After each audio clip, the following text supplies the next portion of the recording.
Hai guys, lagi pada ngapain nih? Jumpa lagi ya sama Mimin Movie Group.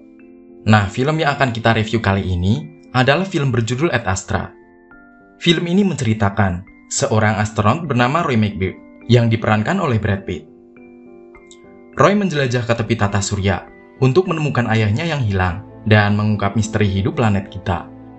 Selain itu, film ini akan membuat kita bertanya ulang, apakah peran kita sebagai manusia di alam semesta? Gimana ceritanya? Oke, langsung aja simak alur filmnya ya.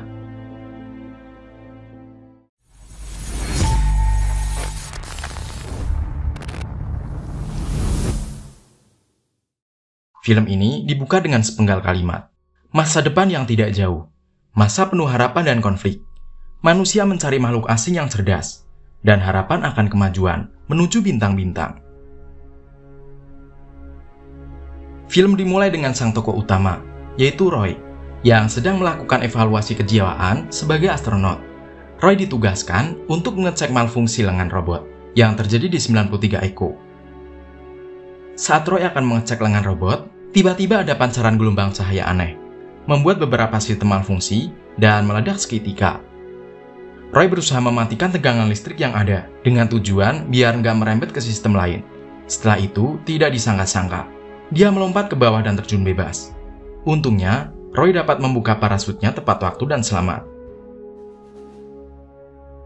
Nah, di malam harinya, Roy mengingat kata-kata istrinya yang telah meninggalkannya, bahwa kejadian tadi menyebabkan beberapa gangguan di seluruh dunia. Peristiwa itu disebut dengan surge atau gelora. Sejauh ini, penyebab dari peristiwa ini belum diketahui. Kemudian perusahaan pemerintah bernama Spacecom yang mengontrol semua astronot mengirimkan pesan kepada para astronot untuk menghadiri pengarahan di gedung 91 markas Van der Steen. Di acara pengarahan itu, Roy bertemu dengan Jenderal Stroud, kemudian ajudan sang jenderal yaitu Amalia Vogel dan Jenderal Rivas.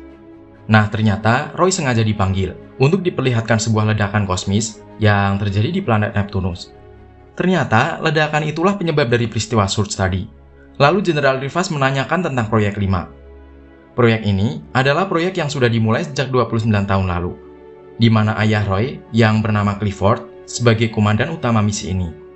Sayangnya, sang ayah diberitakan hilang kontak sejak 16 tahun lalu. Jenderal Stroud mengatakan bahwa kemungkinan ayah Roy masih hidup di dekat Neptunus. Hal itu didasarkan pada pemicu ledakan kosmis surge memiliki kesamaan antimateri dengan bahan bakar yang digunakan proyek 5 sang ayah.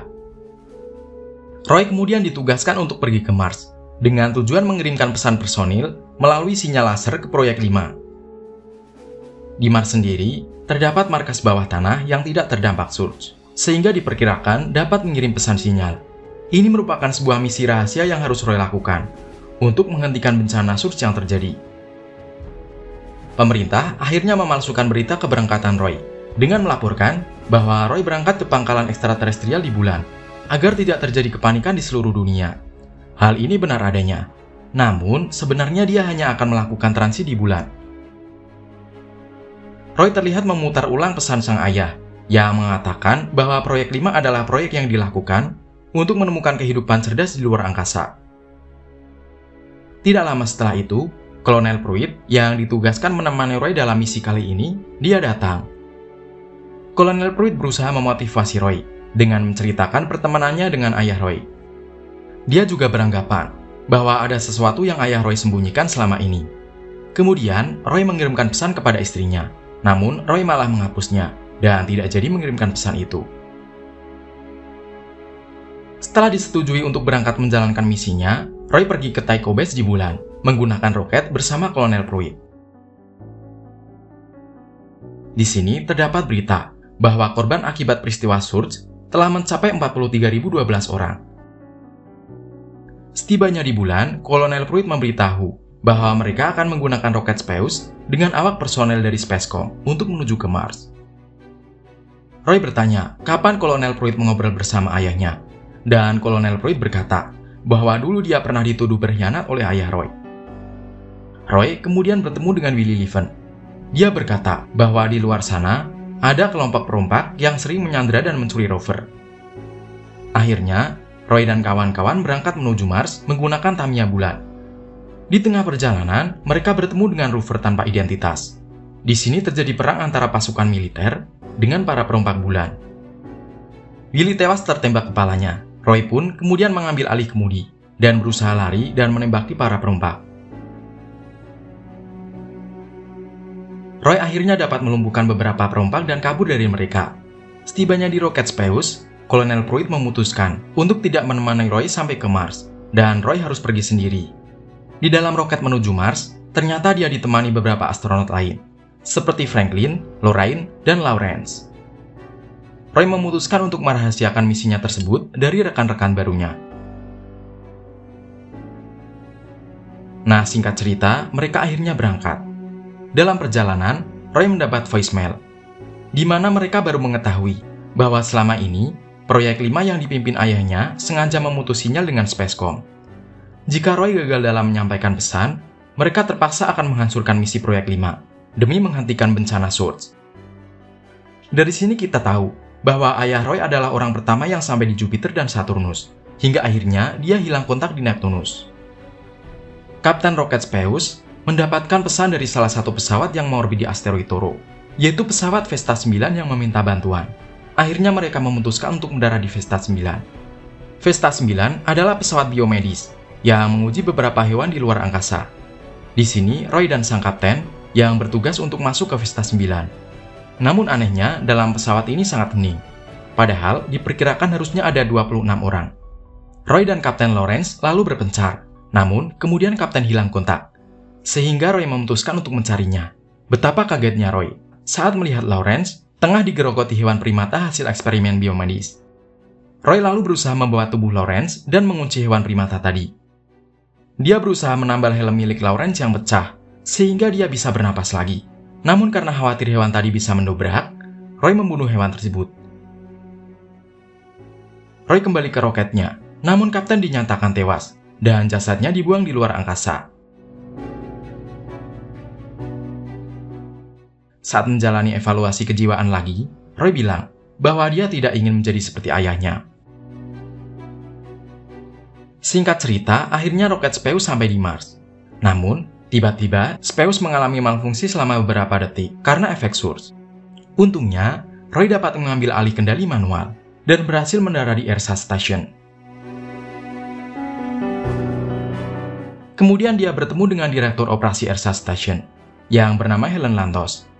Lalu dia menemui Chip Garnes selaku pengurus message laser untuk dikirim ke Proyek 5 di Neptunus. Roy lalu mengirim pesan ke ayahnya untuk mengirim pesan tentang usaha ayahnya dalam bencana Surge, dan bahwa Spacecom bersedia membantu sang ayah dalam misi penyelamatan jika dibutuhkan. Di sini Roy berusaha mengirimkan pesan beberapa kali, hingga akhirnya dia berkata bahwa dia sangat rindu dengan sang ayah. Akhirnya terdapat notifikasi di pihak komunikasi, dan secara tiba-tiba Roy seperti diusir secara halus oleh mereka. Roy kemudian merasa sangat curiga bahwa notifikasi tadi adalah pesan dari sang ayah, namun mereka seperti menutupi hal itu darinya. Di samping itu, para astronot rekan Roy ke Mars malah dipanggil ke ruang rahasia tadi. Nah, padahal tidak sembarangan orang bisa masuk ke sana, termasuk Helen Lantos sang direktur. Roy lalu membuka komunikasi darurat ke bumi dengan Jenderal Stroud. Namun akses Roy ternyata sudah dibatasi oleh Ersatz Station. Helen Lantos lalu mendatangi Roy, dan ternyata dia bernasib sama seperti Roy, di mana orang tuanya adalah salah satu dari anggota Proyek 5. Helen Lantos memperlihatkan video rahasia yang selama ini disembunyikan oleh Spacecom, di mana dalam video tersebut ayah Roy mengirimkan pesan bahwa beberapa anggota mengalami stres karena terlalu jauh dari bumi. Sang ayah juga berkata bahwa dia terpaksa mengeksekusi mereka, termasuk ayah Helen. Sang ayah kemudian berjanji untuk tidak kembali ke bumi atas bentuk pengabdiannya kepada Proyek 5. Roy lalu meminta kepada Helen untuk membawanya ke roket Speus. Namun, di sini Helen tetap tidak bisa ikut. Nah, mereka akhirnya berangkat untuk menuju ke roket Speus, melewati lubang rahasia biar nggak ketahuan. Dia akhirnya bisa masuk tepat saat roket akan meluncur. Namun, ketiga astronot dalam roket menganggap Roy sebagai ancaman karena Roy menyusup dan dicap sebagai pemberontak. Di sini, akhirnya terjadi pertikaian dan diakhiri dengan ketiga astronot lainnya kehabisan napas akibat udaranya terkontaminasi. Oleh karena itu, Roy harus pergi ke Neptunus sendirian. Roy juga mengirimkan pesan ke Spacecom bahwa dia akan tetap melanjutkan misi, walaupun kini dia dicap sebagai pemberontak. Dia akan tetap menghancurkan proyek 5 yang menjadi penyebab Surge. Perjalanan ke Neptunus diperkirakan akan memakan waktu selama 79 hari, 4 jam, dan 8 menit. Dalam perjalanannya melewati beberapa planet, dia memutar dokumen video dari sang istri, sang ayah, dan beberapa berita penting tentang kabar pencapaian sang ayah dulu. Dalam kondisi sendirian dan kesepian selama waktu yang lama, Roy menunjukkan tanda adanya gangguan psikologis. Nah, singkat cerita, akhirnya sampailah dia di Neptunus. Dia berencana mengendari pesawat transportasi untuk mengelilingi cincin Neptunus, hingga akhirnya nanti dia sampai ke pesawat proyek 5. Roket Speus sendiri akan dia atur dalam sistem autopilot saat dia pergi. Kemudian dia berangkat menggunakan pesawat transportasi. Namun dalam perjalanannya, dia sempat mengalami gangguan akibat sinar kosmis Surge. Hingga akhirnya dia menemukan pesawat, yang kemungkinan besar adalah pesawat dari proyek 5. Roy berusaha menghubungi sang ayah menggunakan komunikasi Speus, namun tidak ada jawaban sama sekali. Dia akhirnya terpaksa masuk ke dalam pesawat dengan mengorbankan pesawat transportasinya, karena terjadi kerusakan saat mendarat. Dia juga membawa serta bom nuklir sebagai bagian dari misinya untuk menghancurkan proyek 5 ini. Saat berada di dalam pesawat, Roy kaget melihat astronot yang bunuh diri menggunakan plastik. Dia berkeliling ke lorong-lorong pesawat, namun tidak ada tanda-tanda kehidupan. Saat akan memasang bom nuklir di dekat ruangan antimateri, dia melihat sang ayah yang selamat. Namun matanya mengalami katarak. Sang ayah berkata bahwa bencana Surge bukan karena dirinya, namun akibat dari para astronot yang memberontak karena stres, hingga akhirnya memicu kebocoran antimateri yang mengakibatkan ledakan sinar kosmis. Nah, di sini sang ayah terlihat dalam kondisi antara linglung dan sadar. Dia tidak mau pulang dan ingin tetap berada di sana, menjalankan misi mencari kehidupan makhluk cerdas di luar angkasa, seperti tujuan awal dari misi yang ia jalankan. Akhirnya Roy dapat memujuk sang ayah untuk pulang. Saat bersiap untuk pulang, ayah Roy berkata tentang penyebab awal para rekannya stres adalah karena mereka menyerah mencari kehidupan makhluk cerdas luar angkasa. Sang ayah sempat mengajak Roy untuk bersama-sama mencari kehidupan makhluk cerdas luar angkasa, namun Roy masih ragu. Mereka lalu memasang bom nuklir untuk menghancurkan pesawat dan memutuskan menggunakan jet udara. Saat akan menggunakan jet udara, sang ayah dengan sengaja menghidupkannya duluan supaya persediaan udaranya habis. Roy berusaha menarik sang ayah, namun sang ayah memerintahkan Roy untuk melepaskan ikatan dan merelakan ayahnya untuk pergi selama-lamanya. Roy pun dengan terpaksa melepaskan ikatan pada ayahnya dan meninggalkannya. Nah, adegan scan ini sangat emosional guys, karena dia harus merelakan kepergian sang ayah. Dia juga sempat bingung dengan tujuan hidupnya dan putus asa. Akan tetapi, dia kembali bersemangat dan naik ke atas antena, lalu melompat untuk berlindung dari asteroid kecil dengan besi antena. Di adegan ini diperlihatkan bahwa sebelumnya Roy sudah mengambil data ayahnya tentang beberapa planet yang diteliti proyek 5, walaupun semuanya tidak menunjukkan adanya kehidupan cerdas seperti manusia. Nah, akhirnya Roy dapat kembali ke roket Speus dan melakukan laporan ke Spacecom bahwa dia akan meledakkan proyek 5 yang selama ini menyebabkan bencana Surge. Dia pun berangkat kembali menuju bumi dengan jarak mencapai 2.700 miliar mil, dengan memanfaatkan ledakan bom nuklir sebagai tenaga pelontar roket supaya Speus melesat lebih cepat menuju ke bumi.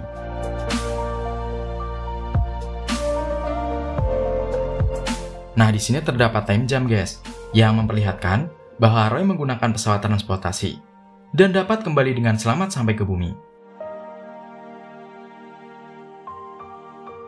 Di bagian akhir, kita diperlihatkan bahwa Roy yang kembali melakukan evaluasi kejiwaan. Diperlihatkan bahwa Roy menjadi pribadi yang berbeda. Dia menjadi lebih terbuka, mau curhat beban hidup kepada orang-orang terdekat, dan dia pun kembali bersama istrinya. Kemudian, film pun selesai. Nah, menurut Mimin, film ini sangat mudah dipahami guys, jika dibandingkan dengan film seperti Interstellar. Namun, kualitas CGI, musikalisasi, dan pemerannya sangat luar biasa, hingga dapat membangkitkan emosional dari para penonton. Nah, menurut kalian, film apa lagi nih yang menarik untuk dibahas sama Mimin? Tulis pendapatmu di kolom komentar ya guys. Makasih udah nemenin Mimin cerita alur film Ad Astra, dan have a nice day semuanya.